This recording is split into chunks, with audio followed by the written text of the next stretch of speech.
ये सत्य घटना है परमात्मा कबीर देव जी के सह शरीर इस भूलोक को छोड़कर सतलोक जाने की। इस लीला को करके उन्होंने सिद्ध कर दिया कि वे ही सच्चे और पूर्ण परमात्मा हैं। कबीर प्रभु की ये लीला हमें ये संदेश भी देती है कि परमेश्वर किसी धर्म या जाति के बंधन में नहीं बंधा, वो तो सबके लिए एक है।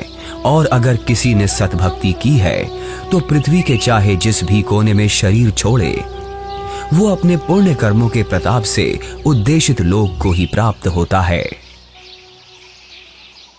ये बात उस समय की है जब ये कहा जाता था कि मगहर में मरने वाला नरक में जाता है और अगले जन्म में उसे गधे के रूप में जन्म लेना पड़ता है।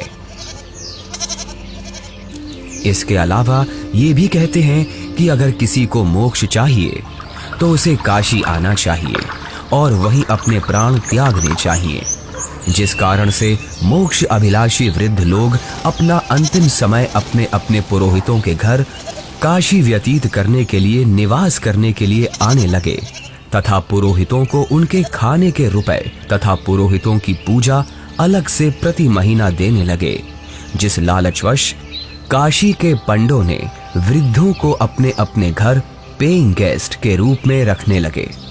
एक एक पुरोहित के घर 10-10 वृद्ध हो गए।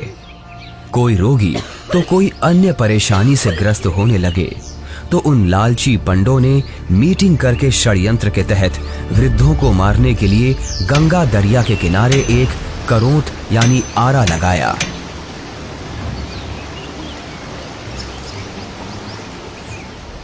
भ्रम फैलाया गया कि जो शीघ्र स्वर्ग जाना चाहता है तो इतने रुपए पूजा, जो उस समय की अधिकतम राशि थी, जमा कराओ। श्रद्धालुओं ने वृद्धावस्था के दुख से छुटकारा पाने के लिए तथा स्वर्ग जाने की भावना से वह महंगी फीस भी देने लगे। उन पंडों ने आदमियों का आरे से गर्दन काटने का पाप सिर पर ले लिया।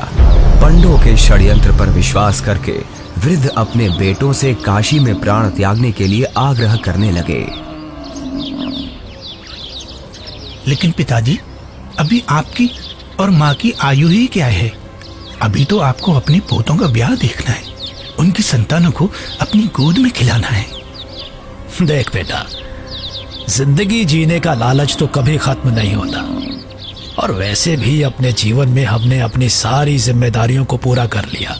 अब जब भगवान के पास जाना ही है तो देर क्यों करना? हमें काशी में पवित्र करौंत लेने में स्वर्ग की प्राप्ति होगी।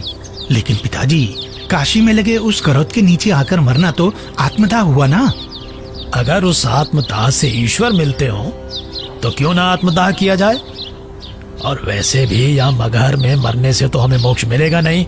अगर हम यहाँ मरे तो अगले जन्म में हमें गधे के रूप में जन्म लेना पड़ेगा। क्या तू चाहता है कि तेरे माता पिता का अगला जन्म गधे के रूप में हो? जितनी जल्दी हम काशी जाकर करौंत के नीचे मरेंगे उतनी जल्दी ही मोक्ष मिलेगा। लेकिन पिताजी। बस बेटा, तू हमारे साथ काशी चलकर वहां हमारी करौंत के नीचे आकर प्राण त्यागने की व्यवस्था कर दे। रामशंकर अपने माता पिताजी के साथ काशी के घाट पर पहुंचते हैं। वो उस घाट पर भी पहुंचे जहां करौंत लगा हुआ है। करौंत से थोड़ी दूर पर ही खड़े होकर वो सभी देखते हैं कि गंगा नदी के किनारे करौंत वाली जगह है, उसका हैंडल करौंत से थोड़ी दूर पर एक मंदिर के पास है जो गुप्त है। हे ब्राह्मण, मुझे भी मोक्ष को प्राप्त करना है। ये काशी है और यहाँ मरने वाला हर व्यक्ति मोक्ष के लिए ही आता है। लेकिन मैंने अपने जीवन में बहुत सारे पाप कर्म किए हैं। इससे कोई फर्क नहीं पड़ता है कि मरने वाला व्यक्ति पापात्मा है या पुण्यात्मा। काशी में मरने वाला हर व्यक्ति स्वर्ग को जाता है और मगहर में मरने वाला हर व्यक्ति नरक को प्राप्त करता है। ठीक है, मुझे भी इस आरे के नीचे आकर स्वर्ग जाना है। 50 मोहरें लगेंगी। ये लो। ठीक है, तुम तख्त पर लेट जाओ। मैं भगवान से प्रार्थना करता हूँ कि वो आपको स्वर्ग में जगह दे। हे परमात्मा, इस आत्मा को अपने चरणों में स्वर्ग में स्थान देना।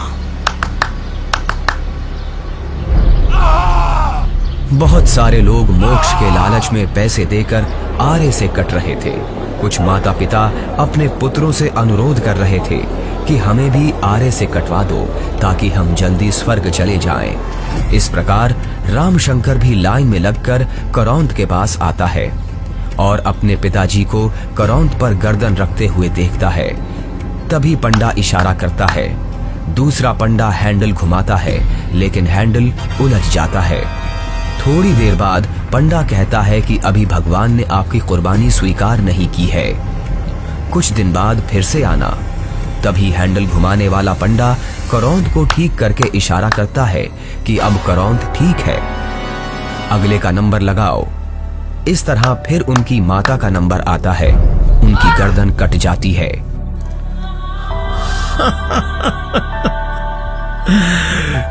कितना भागा हूं मैं कि भगवान ने मेरी कुर्बानी स्वीकार नहीं की।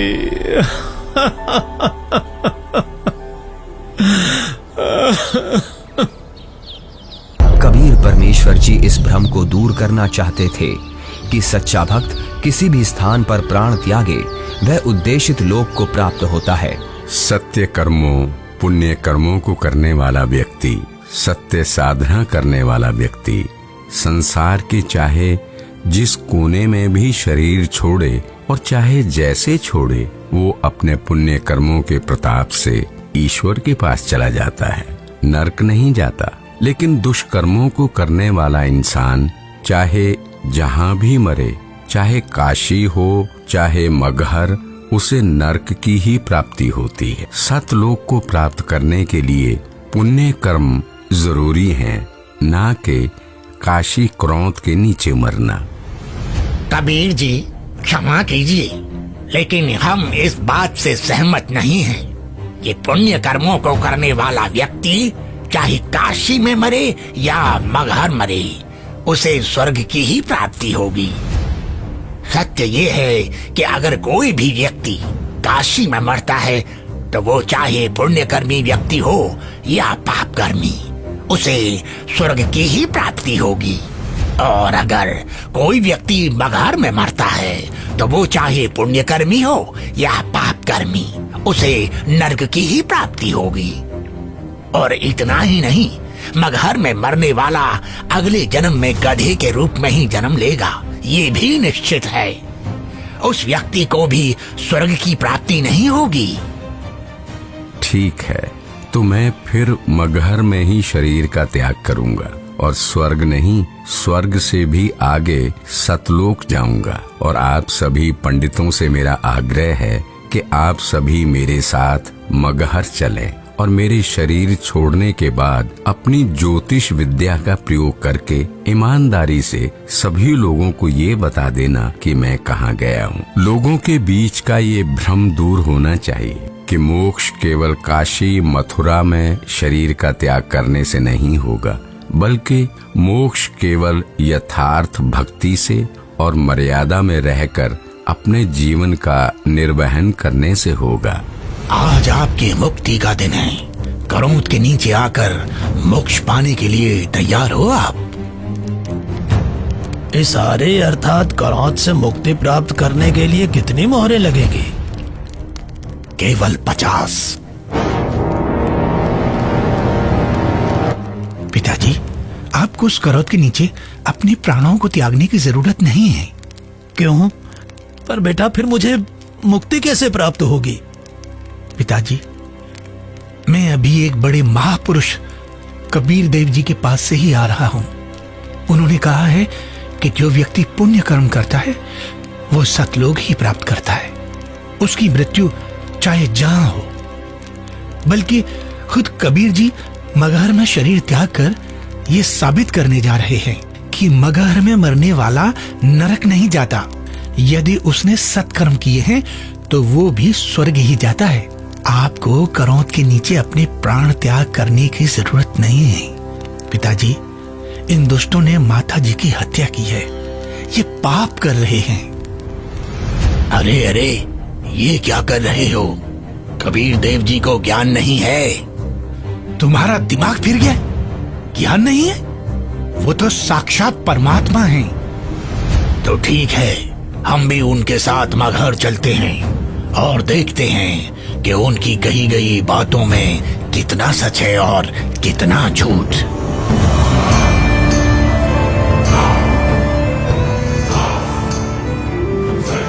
वीर देव सिंह बघेल जी की जय।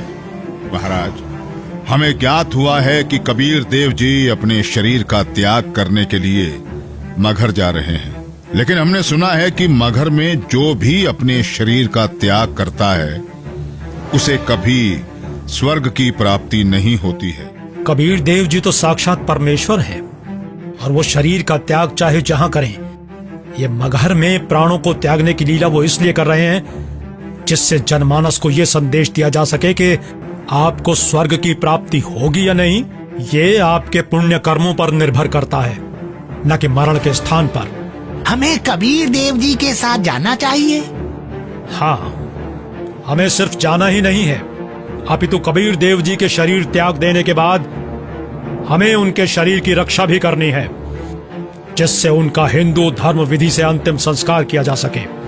क्योंकि अगर हमने उनके शरीर की रक्षा नहीं की तो वो मुस्लिम उनके पार्थिव शरीर पर कब्जा करके उन्हें दफना देंगे। परमात्मा कबीर देव जी केवल हम हिंदुओं के भगवान हैं, उन मलेच्छ मुस्लिमों के नहीं। इसलिए हम आपको आदेश देते हैं, तुरंत ही सेना को हमारे साथ चलने को तैयार किया जाए। कबीर देव जी मगहर के लिए प्रस्थान करते हैं। वो नदी के किनारे से होकर गुजरते हैं, जंगल से गुजरते हैं। दिखता है कि उनके पीछे काफी सारे भक्त भी जा रहे हैं। कबीर प्रभु के साथ हिंदू और मुसलमान दोनों धर्मों को मानने वाले भक्त हैं।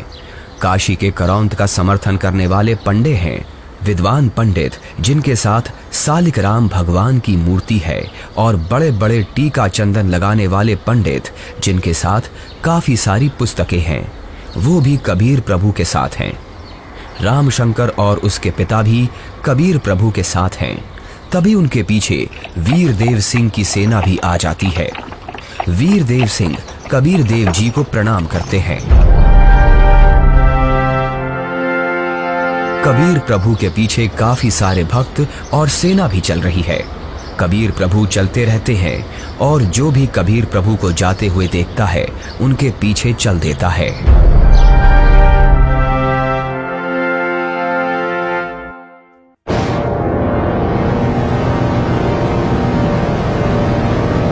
सलाम वालेकुम नवाब बिजली खान पठान साहब। वालेकुम अस्सलाम।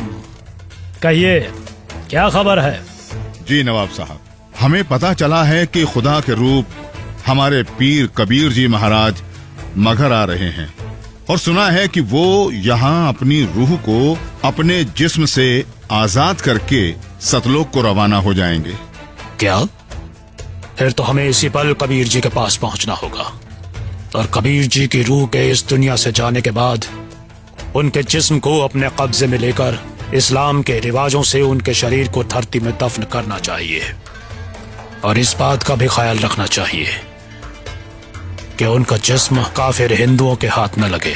जी नवाब साहब, ऐसा ही होना चाहिए। सेना को हमारे साथ कबीर जी के पास चलने के लिए फौरन तैयार किया जाए, लेकिन कबीर जी को इस बात की अभी भनक न लगे।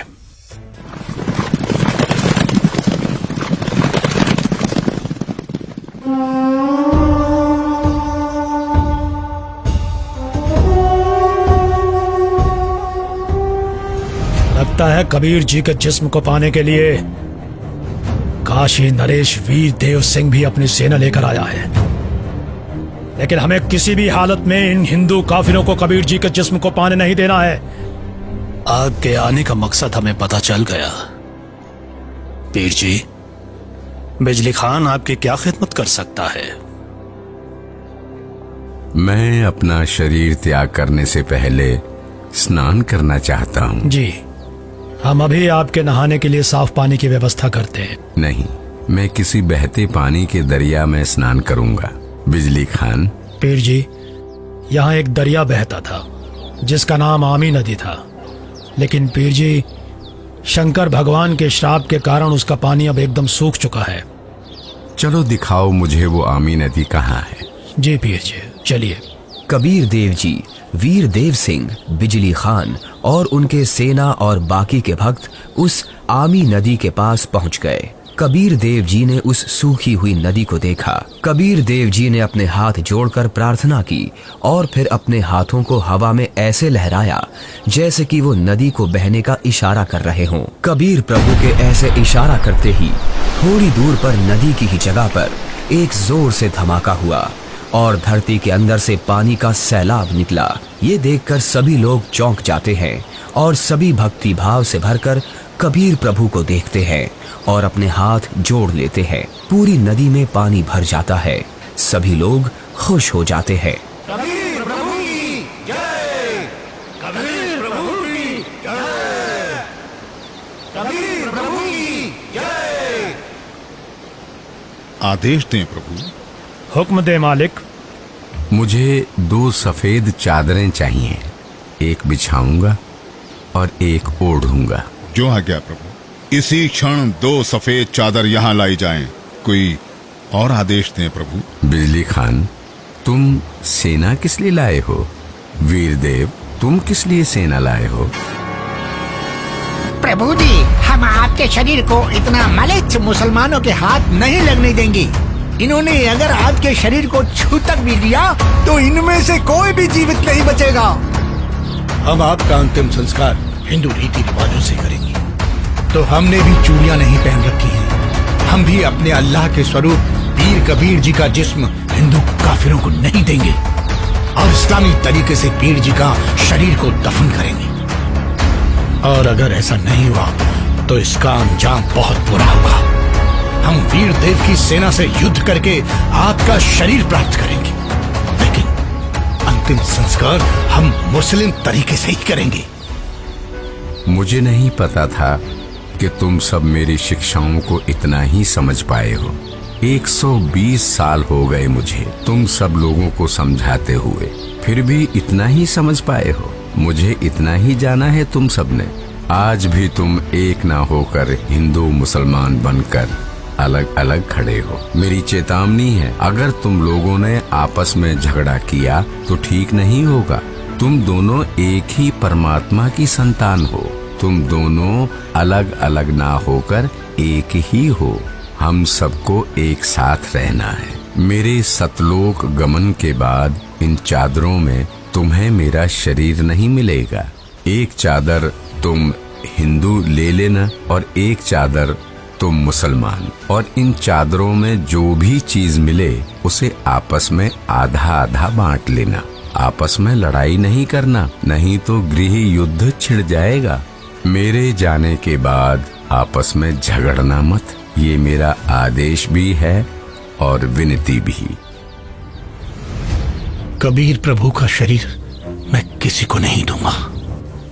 कबीर प्रभु के जिस्म को छोड़ने के बाद मैं इनके शरीर को अपने कब्जे में लेकर ही रहूंगा। अब मैं चलता हूं।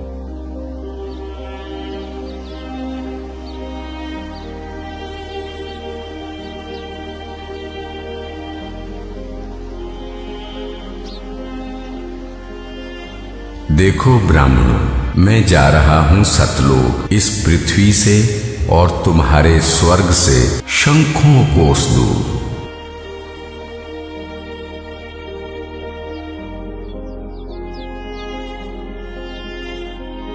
उठा लो पर्दा, इसमें नहीं है मुर्दा, इस चादर को उठाओ। जैसे ही वीर देव और बिजली खान दौड़कर वो चादर उठाते हैं तो कबीर देव जी की जगह उनके ही वजन के बराबर शरीर के आकार के सुगंधित फूल, गुलाब, गेंदा, गुड़हल आदि रखे हुए हैं।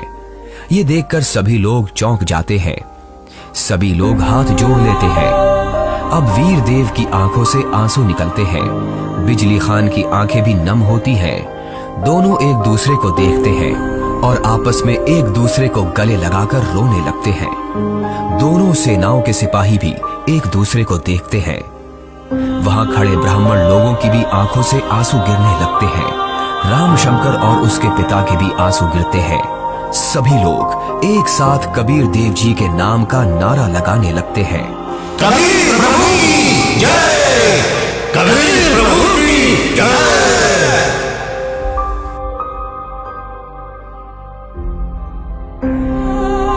कबीर प्रभु, हमको माफ करना, हमने आपको पहचाना नहीं। आप तो खुद अल्लाह ही थे। बहुत बड़ी गलती हो गई हमसे, हमने भगवान को नहीं पहचाना। कबीर प्रभु की बात हमने नहीं मानी। अब हम सब एक होकर रहेंगे और उनकी कही सारी बातें मानेंगे। या अल्लाह, माफ कर हमें। भगवान माफ करो हमें। कबीर भगवान हमें माफ करो। भगवान हमें माफ करो। फिर हिंदू और मुसलमानों ने आपस में वो फूल बांट लिए और मगहर में ही कबीर प्रभु की याद में 2 अलग अलग स्थानों का निर्माण किया। और फिर उन्हीं में से कुछ फूल लाकर वीर देव सिंह ने काशी में चौरा का भी कबीर प्रभु जी के स्थान का निर्माण किया। उसे कबीर चौरा नाम से जाना जाता है। वहां पर कबीर पंथ का बहुत बड़ा आश्रम बना है। कबीर प्रभु जी ही सच्चे और पूर्ण परमात्मा हैं, जिन्होंने हम सबको रंग भेद, जाति धर्म भेद आदि के आधार पर ना बंटकर एकजुट रहना सिखाया। परमात्मा एक विशेष जाति या समूह का नहीं होता। परमात्मा तो सबका एक है, जिसका नाम कबीर देव है। ये 2D एनिमेशन संत रामपाल जी महाराज के सत्संग प्रवचनों का अंश मात्र है। संपूर्ण आध्यात्मिक ज्ञान प्राप्त करने के लिए अवश्य सुनिए संत रामपाल जी महाराज जी के मंगल प्रवचन। आप संत रामपाल जी महाराज जी के मंगल प्रवचन संत रामपाल जी महाराज एप्लीकेशन पर भी सुन सकते हैं तथा उनके द्वारा लिखी पुस्तकें भी डाउनलोड कर सकते हैं।